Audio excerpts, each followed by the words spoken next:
अस्सलाम वालेकुम ख़वातीन हज़रात, आज की सबसे बड़ी और इंतहाई अहम खबर के साथ आपकी खिदमत में हाज़िर हुआ हूँ।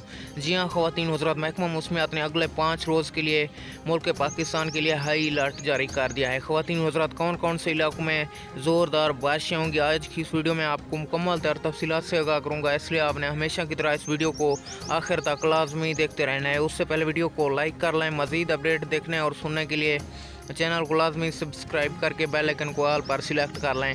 ख़वातीन हज़रात, महकमा मौसमियात की रिपोर्ट के मुताबिक मुल्क के बेशतर मैदानी इलाकों में मौसम शदीद गर्म और खुश्क रहेगा, ताहम बाद दोपहर बलाई खैबर पख्तूनख्वा, पंजाब, इस्लामाबाद, खिता पुठवार, गिलगित बलोचिस्तान और कश्मीर में मुतला जुज़वी बरआलूद रहने के अलावा तेज़ हवाओं, आंधी और गरज चमक के साथ बारिश का इम्कान है। इस दौरान जनूबी पंजाब और बलाई सिंध में गिरद आलूद हवाएं आंधी चलने की तवक्को है। ख़वातीन हज़रात, कल खैबर पख्तूनख्वा, पंजाब, इस्लामाबाद, खिता पुठवार, गिलगित बलोचिस्तान और कश्मीर में मुतला जुज़वी बरआलूद रहने के अलावा तेज़ हवाओं और आंधी गरज चमक के साथ बारिश का इम्कान है।